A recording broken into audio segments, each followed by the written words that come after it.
Hello, friends. Welcome to a special edition of HerStance. Usually in the program, we learn about a woman in history and discuss ways in which her story can be viewed in more impactful, empowering ways than might have traditionally been interpreted. But as I reviewed many women in the Bible and looked at a good number of women, saints, and other martyrs in the Middle Ages, I really wanted to answer the question for all of us: just when did subjugation and oppression of women begin? How far back do we really need to go? And I know for a fact it isn't so that women are lesser than in any way, and you know it too. But just how did we get to this place that we are now? If we don't know how we got here, how are we going to make any change or dismantle this situation? So today in HerStance, I'm going to present a brief, I hope, history of the rise of patriarchy and the cause of women's oppression. It's a big subject, I know, but we're going to tackle it right here, so stay with me. So, once upon a time, somewhere between 50 and 23,000 years ago, early humans were hunters and gatherers, living in groups, clans, and they started to build structures. So this is when we are bipedal, we are harnessing fire, we're building huts, and now we're going out and starting to hunt for larger game. We're gathering vegetation nearby and preparing some of those for stores. And women of childbearing age needed to continue to produce children, to reproduce their clan and keep going, keep reproducing itself. So they stayed behind and cared for their children, carried them around, weaned them, kept them safe until they were able to go out and do the same toils that the young adults and adults did, right? The family was traced through the mother's line, matrilineally, and excluded sexual relations with children and siblings.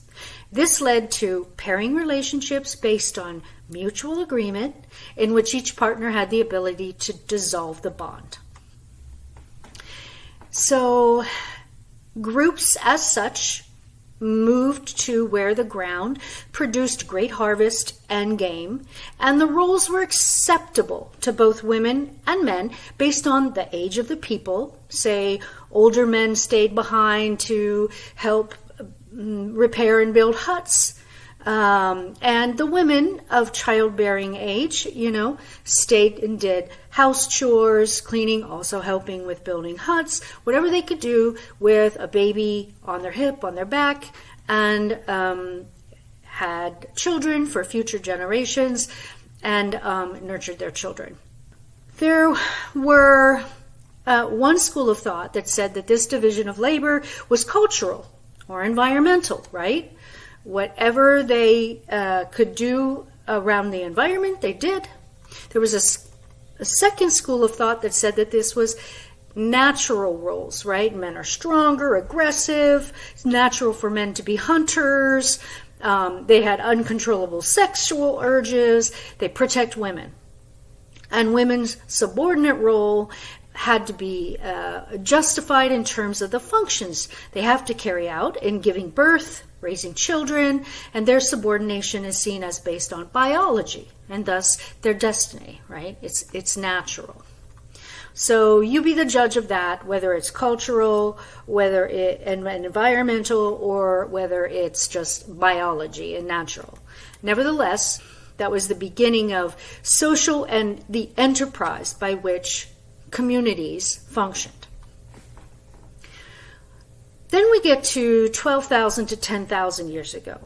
Now, the last ice age is receding. There's the Fertile Crescent area of land stretching from modern-day Egypt through Palestine, Jordan, Lebanon, and Syria, coming down through Iraq and parts of southwestern Iran. The warmer but perhaps drier weather led hunter-gatherers to begin farming. And then a little while later, the same changes began happening in other major river basins, such as Indus in India and the Yellow River in China. So now we're talking Stone Age. We don't know why exactly they began farming, but once they did, they had to stay, right? Because they've started to cultivate land, and they had to keep tending to those lands seasonally. So it is likely that this was a female occupation that extended from the women's gathering activities and plant knowledge. We would look at this as a horticultural type of activity. And these settlements appear to have maintained matrilineal structures and produced largely for their own needs. They're still in clans, they're maintaining their small communities, and there were some trading, craft, specialization, and extensive exchange did not happen until a much later date. So we're still small groups. The main difficulties with horticulture of that time, though, was that there wasn't much understanding about fertilization, crop rotation, terracing, or irrigation. So yields were very low. Again, they were very much for just their clans. And the land often didn't stay fertile, and they had to then move and look for new plots of land. And over time, this led to land fights, constant battles with neighboring tribes, including the theft of women as more labor was needed. Interesting, right? Now we have DNA studies that show that there was not a lot of intermarriage or gene sharing until this time. So now, when the communities began linking to one another, possibly because of the trade networks or the stealing of women back and forth, but this led to intermarriage, children between tribes, and new ideas. This was a big leap forward, right? 5,500 BC, we're still talking before Common Era, right? A single farmer with an ox team could cultivate 10 times or more land than the hoe farmer. So now we've moved beyond horticulture to farming, right? And this new technology radically altered the status of women because it was dominated by men. It took substantially more physical work, physical strength to manage a team of oxen.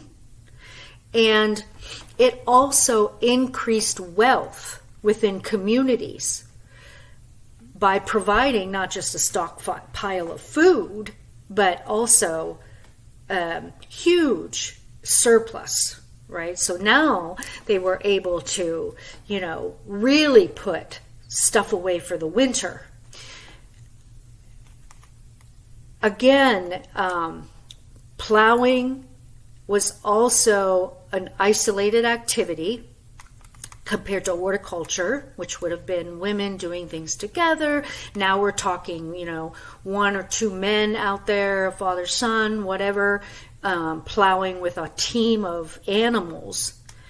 And women could not do this with, a child on their back, like they could with a hoe and so forth. So the development of the plow removed women from their role in the production of the major source of food. My question here is, as we take a pause, why was the role of women in the home, caring for the children that they obviously still needed, preparing the food that was brought home? Obviously, a man came home hungry. A man came home needing clothing. There was fire to be maintained and so forth. Why was that devalued? It was still needed. It was a change. A child needed to survive. Why was that devalued? Technology is king all of a sudden. The food stores. Yes, we all need food to survive.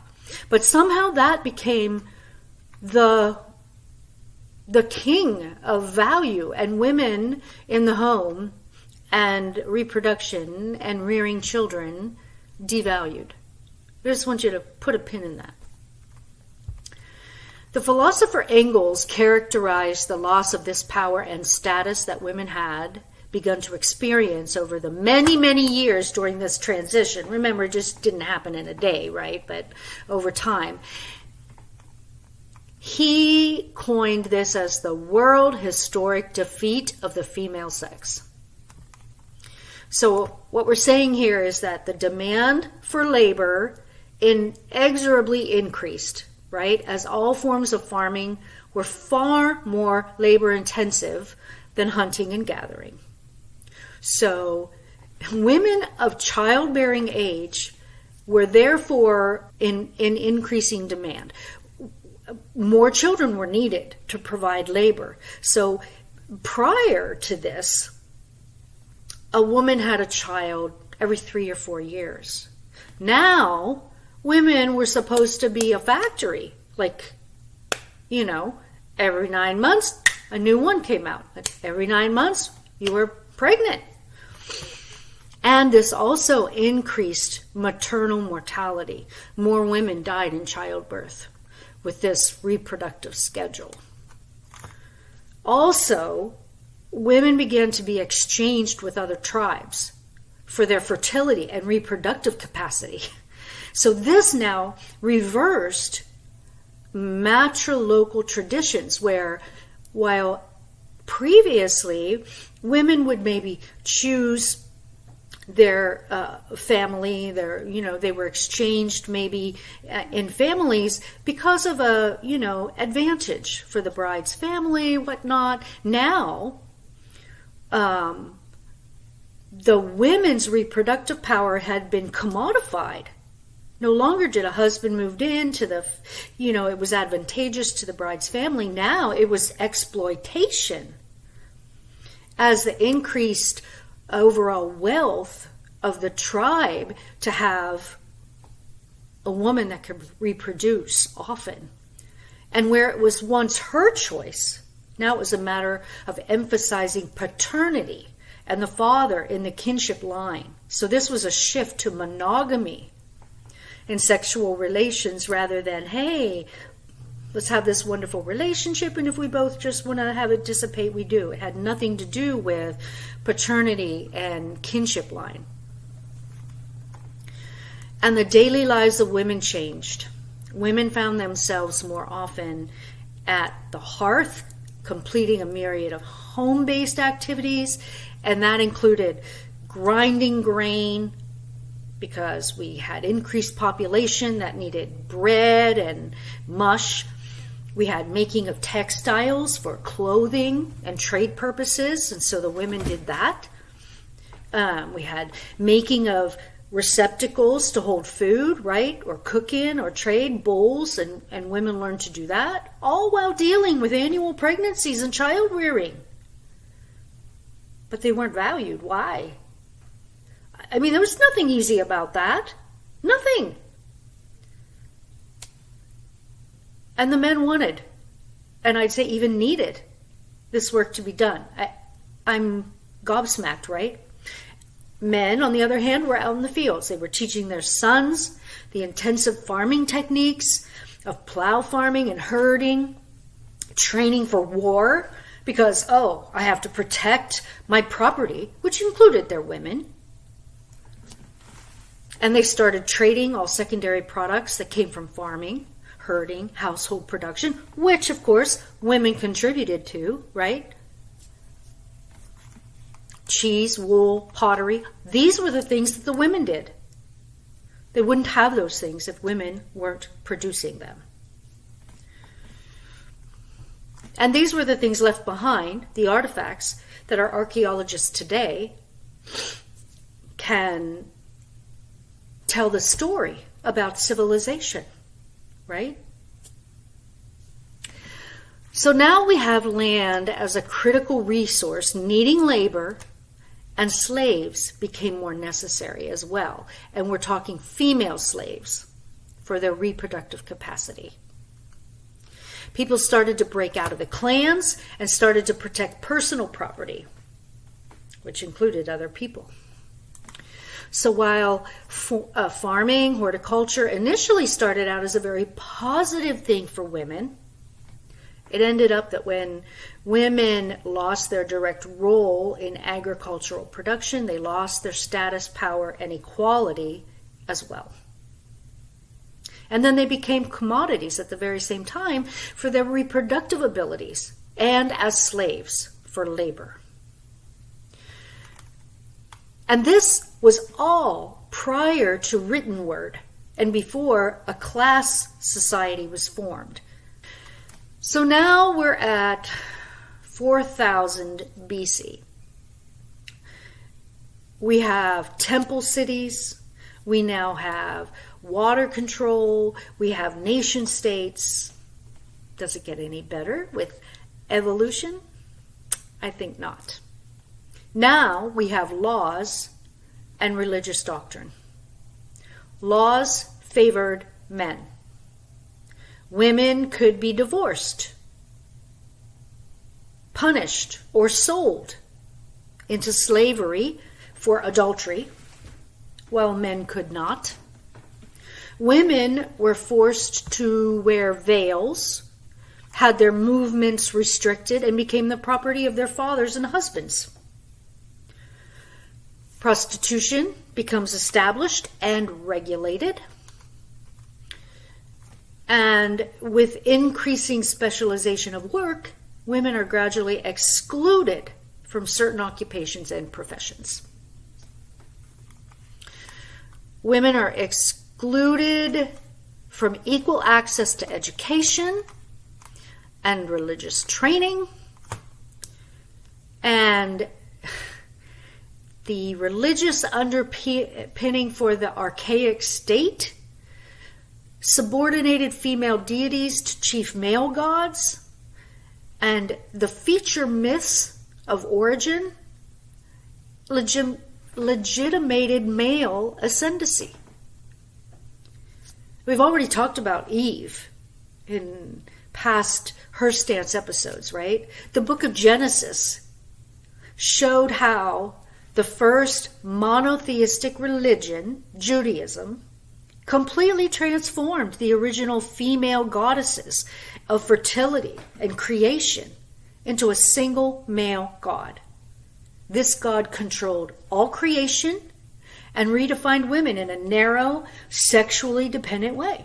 Women were seen as weak, evil, sexually deviant, and in need of a firm hand. Why is it that since time documented, women's contributions are written out, subordinated, reduced to an object? If women's contributions were not present, humanity would not even exist, and there would be no future. You would think that today, 2025 AD, the Common Era, that we as human beings would have evolved to recognize this. But we haven't. I mean, there are certain areas of the world where women have achieved wonderful things. They don't have to wear burqas, right? Or where education is open to women, or where women are ordained clergy, and where the CEO is a woman. No doubt. However, I can cite statistics that show how underrepresented women are in the C-suite as ordained clergy across faiths, in the highest ranks of government, or in the most elite educational institutions. The statistics are even worse for women of color. So what's next? There's certainly no one-size-fits-all in this space. And I want us to get used to the concept of feminism. Feminism is not just a theory. It is a collection of various ideas and actions taken which have had a similar objective, and that is simply to ensure equality between men and women. I'm going to cover a number of feminisms in HerStance, from the earliest movement in the 1800s, Wave 1, when our great-great-grandmothers wanted equal property rights, parenting rights, rights related to marriage, and their right to vote, to the second wave, who fought for legal equality, ratifying the 28th Amendment to the Constitution, guaranteeing all Americans equal rights and protections under the law, regardless of their sex, which has not yet been ratified, to the third wave, which continues to work for correcting the mistakes made or failures faced during the second phase. So briefly, let's look at the types of feminism, and you can decide if you fit into one camp or another. Liberal feminism. Liberal feminism advocates for equality between the sexes through social and political reforms and legal means. They stress on the importance of an individual and believe that every woman can assert her place in society and gain the rights she deserves. Some very important objectives of liberal feminism are abortion rights, equal pay for male and female employees, educational rights, voting rights, child care, health care. Liberal feminism leans more towards sameness perspective and seeks to bring about a change only in the present state of society, not really a revolution. All right? Now, let's talk about radical feminism.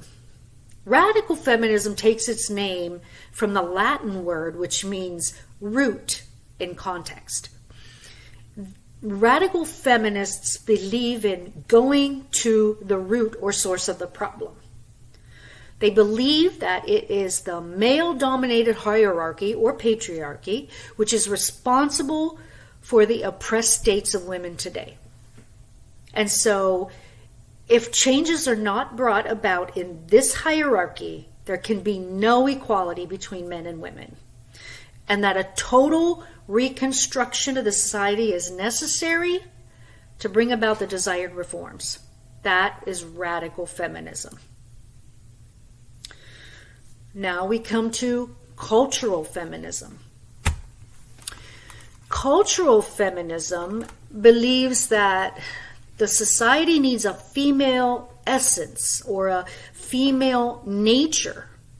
And this kind of feminism believes that the qualities present in women are not only unique, but also superior than those present in men. These qualities are more of a psychological and cultural nature than biological. And here we mean that the female essence should be celebrated and infused with the male-dominated world to provide the right balance to the working of society. Now we come to socialist and Marxist feminism. I've heard a lot of Marxist and socialist in our last election period, right? Well, this type of feminism believes that the oppressed status of women can be attributed to the unequal treatment at both the workplace and in the house.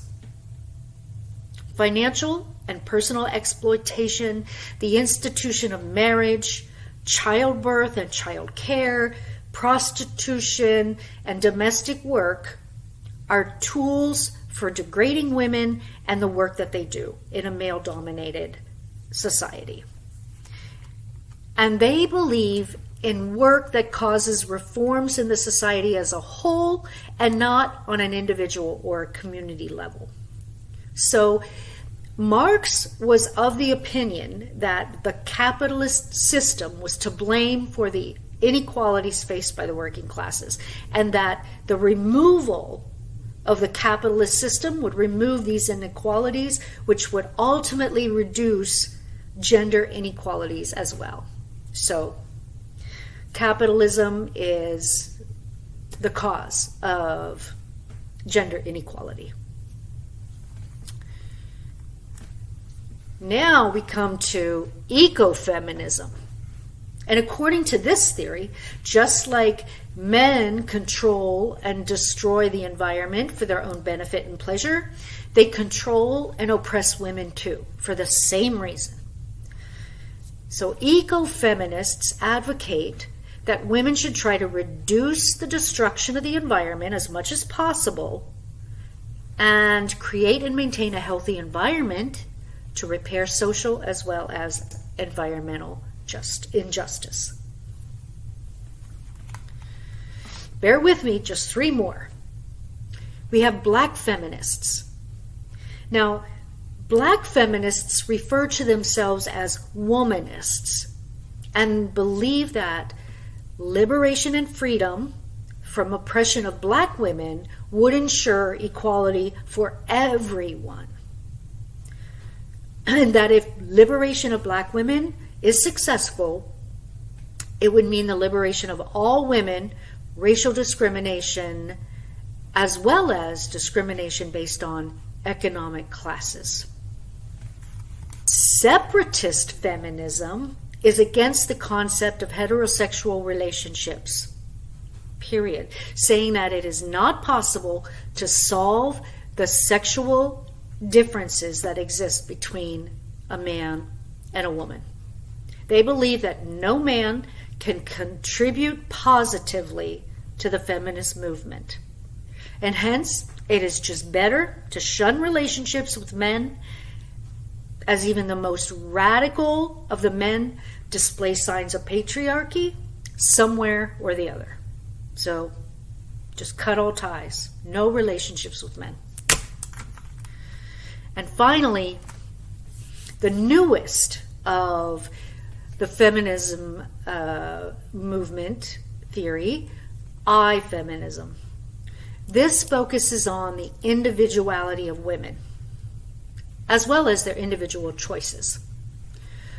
I-feminists account for freedom, peace, and harmony in society based on individual choices. And they support every personal choice, from heterosexual relations or relationships to homosexual relationships to pornography. And they believe that each woman can achieve her personal targets and be personally responsible for them. So, as in essence, equality does not exist in a society where males feel they are superior to females in any way, be it in driving, intelligence at the workplace, in handling finances and making decisions, or even in handling an entire country. And similarly, feminism does not exist when women believe they are superior to men in any way. So feminism advocates for complete equality between the two sexes, and there are should be no hierarchy and no social pyramid. That's I-feminism. Whew! So there you have it. Lots of flavors. So I contend that, women were equal once. Their labor was valued, even though it was different.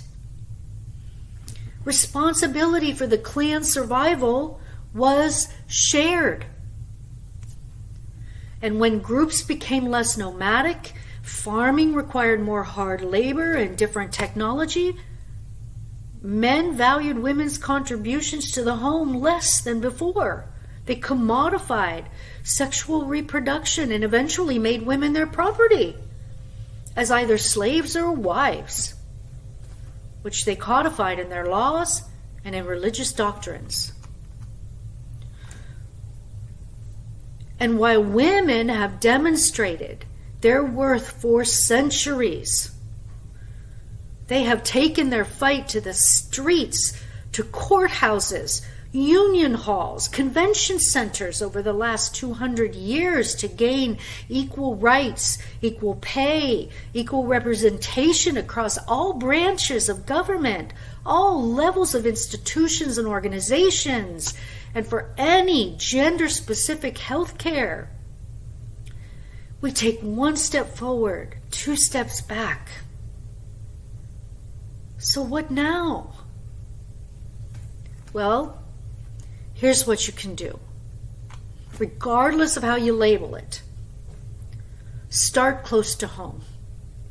Say you will not be spoken to in ways that are demeaning. Say you will not be treated like an object or with violence. Take action against abusers or those who would just devalue your efforts. Show them your worth or show them the door. If they don't value you, they can't be in your life. Ask your doctor for health care that you want and need. And if you can't get it, ask them why not. Get that education you want and fight for the right to be in positions that you deserve. In the marketplace or at a workplace, don't shop or work at places that don't have policies that support diversity and that mean it. And do support women-owned businesses and products. Do your research on that. Do get civically informed and engaged. Know which of your state and national representatives support women through their votes on policies and laws that favor diversity. And if you don't know which policies and laws do that, then follow lobby groups like the League of Women Voters and others who know these things. Write to your representatives and tell them how public policies and programs are impacting your life. Read or listen to at least 3 different news outlets and think about who is telling you their point of view. Do they look like you? Follow healthcare issues to make sure that you represented in any legislation that is going before Congress. And if not, or it doesn't favor women, get in touch with your representatives so that they know what you want. Put yourself in a story. What if I needed XYZ? What if my daughter needed? What if I lived in that state and needed? What if I visited that state and needed or wanted XYZ? And when votes come up, vote with information. Don't waste it. It starts with one person, you. No one is going to ask you to step up. Of course not. Eleanor Roosevelt, who was the wife of a very astute president, said, "You must do the thing you think you cannot do." I'm going to profile Eleanor Roosevelt. She was amazing. But take those words to heart. Now is the time. Do it for you. Do it for your daughters. Do it for your granddaughters, so that they can have a role model of strength, courage, and affirmation of value. Thank you for watching HerStance. I look forward to hearing what stance you've taken toward equality in your world.